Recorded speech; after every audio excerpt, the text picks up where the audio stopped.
compra carro todo dia. O presidente Jair Bolsonaro reza no Muro das Lamentações em Israel.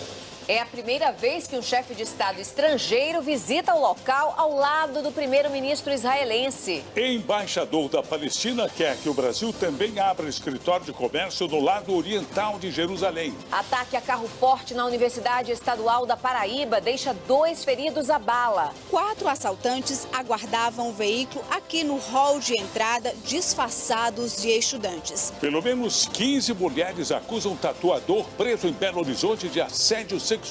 Justiça do Paraná começa a ouvir testemunhas de defesa no caso do assassinato do jogador Daniel. O Ministério Público Federal pede à Justiça que volte a prender o ex-presidente Michel Temer e o ex-ministro Moreira Franco. Cuca antecipa a estreia e comanda treino do São Paulo.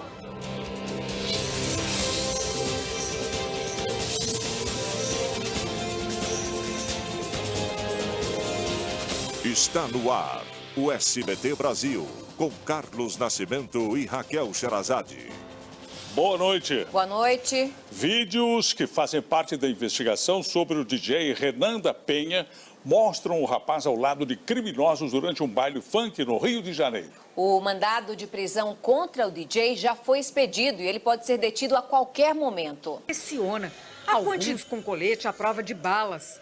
Nesta imagem, um carro de luxo se aproxima. Dele desce um dos chefes do tráfico da comunidade. Logo depois, o DJ... Daqui a pouco a gente volta a mostrar essa reportagem. E agora a polícia procura um homem que sequestrou o próprio filho em Araruama, no Rio de Janeiro. Relacionamento. Edivandro... 11 estudantes e um segurança ficaram feridos durante um ataque de assaltantes contra um carro forte dentro da Universidade Estadual da Paraíba, em Campina Grande. Preso preventivamente em Minas Gerais, o tatuador Leandro Pereira negou ter cometido assédio sexual contra clientes e disse que foi vítima de um linchamento virtual. Ele é suspeito de molestar pelo menos 15 mulheres no estúdio onde trabalhava em Belo Horizonte.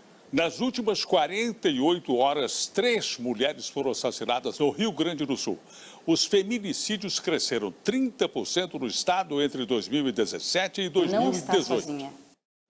E vamos agora, então, ver a reportagem que nós já anunciamos, mas teve a sua exibição interrompida no começo do jornal. Vídeos que fazem parte da investigação sobre o DJ Renan da Penha mostram o rapaz ao lado de criminosos durante um baile funk no Rio de Janeiro. O mandado de prisão contra o DJ já foi expedido e ele pode ser detido a qualquer momento. A Comissão de Direitos Humanos da Assembleia Legislativa do Rio de Janeiro vai entrar com uma representação no Ministério Público para pedir uma investigação sobre o uso de atiradores de elite, conhecidos como snipers, nas operações policiais. O pedido é uma resposta ao governador do estado, Wilson Witzel, que confirmou a utilização de atiradores em ações policiais nas comunidades. Estão criando uma presunção. 11 pessoas morreram na região metropolitana de São Paulo durante o fim de semana em situações que envolveram policiais militares. Na tentativa de registrar confrontos e também a conduta de suspeitos durante as abordagens, a Polícia Paulista vai incorporar uma câmera de vídeo ao uniforme. A Sociedade Brasileira de Cardiologia não recomenda mais o uso de aspirina para a prevenção de doenças cardiovasculares. A decisão ocorre após a publicação de uma pesquisa norte-americana sobre os efeitos do medicamento na saúde. Em Manaus, uma tentativa de roubo de carga provocou o derramamento de cerca de 30 toneladas de piche no maior rio de água negra do mundo. Parte do Rio Negro está contaminada com a substância que é usada para asfaltar ruas e avenidas. Acompanha o caso. No segundo dia da viagem oficial a Israel, o presidente Jair Bolsonaro rompeu a tradição diplomática brasileira ao visitar o Muro das Lamentações, que é um local sagrado para o judaísmo, ao lado do primeiro-ministro israelense Benjamin Netanyahu. O grupo palestino Hamas, que controla a faixa de Gaza, condenou a visita e afirmou que a viagem de Jair Bolsonaro viola as leis internacionais. Veja com Sérgio Uti. A Palestina criticou a decisão do presidente Jair Bolsonaro de criar um escritório de negócios brasileiro em Jerusalém. Finalmente, a reforma da Previdência começou a andar na Comissão de Constituição e Justiça da Câmara. Aconteceu hoje a primeira reunião entre o presidente da comissão e o relator do projeto. O rumo da Operação Lava Jato foi tema de um debate hoje em São Paulo, com as participações do ministro da Justiça, Sérgio Moro, e do ministro do Supremo Tribunal Federal, Luiz Roberto Barroso. O combate à corrupção. Eu acompanhei este encontro no jornal O Estado de São Paulo e o alerta é bastante claro aos brasileiros. No dizer dos participantes, estão em risco não apenas a Lava Jato, mas o combate à corrupção no Brasil. O mau exemplo vem da Itália, como foi dito aí, país em que a Operação Abafa teve êxito e os corruptos deram a volta por cima. O efeito não é apenas político, mas também econômico. Das grandes economias do primeiro mundo, a Itália é a mais atrasada, a mais dispendiosa e a mais ineficiente. No Brasil, segundo o ministro Luiz Roberto Barroso, do Supremo Tribunal Federal, descobriu-se um esquema profissional de arrecadação e distribuição de dinheiro público. Mesmo assim, ninguém assume, ninguém se arrepende e todos se consideram perseguidos. Mas há um fato a favor, registrou o ministro Barroso. O trem já saiu da estação. A Lava Jato deixou de ser uma operação para se transformar em uma atitude.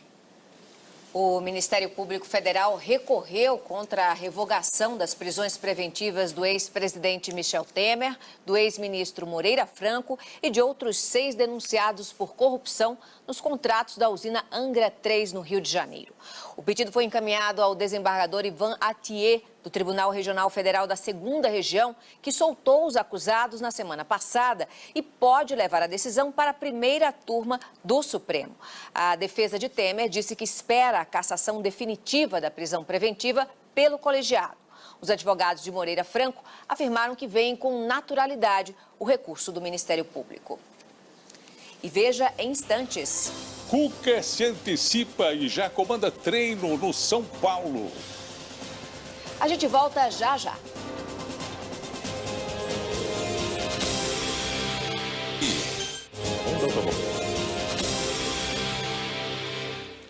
O consumidor já sofre com a diminuição do número de voos da Avianca no país. A companhia aérea começou a reduzir a frota e também os destinos atendidos. A Avianca informa que os passageiros com bilhetes para os destinos que deixam agora de ser atendidos poderão optar pelo reembolso integral do valor pago ou serem transferidos para voos de empresas parceiras. E vamos agora a outras notícias pelo Brasil. A Justiça do Paraná ouviu mais de 20 testemunhas de defesa dos acusados de participar do assassinato do jogador Daniel Correia em outubro do ano passado. Os réus chegaram ao futebol. Cuca começou a trabalhar hoje no São Paulo. O técnico prepara o time para o segundo jogo da semifinal do Campeonato Paulista contra o Palmeiras. Ontem, o Corinthians abriu vantagem sobre o Santos. A cidade de São Paulo ganhou a maior creche do Brasil em Paraisópolis, que fica na Zona Sul. A creche, com quase 1.000 alunos, conseguiu zerar a fila de crianças à espera de uma vaga na comunidade. Uma boa noite. Boa noite, Brasil. Tchau.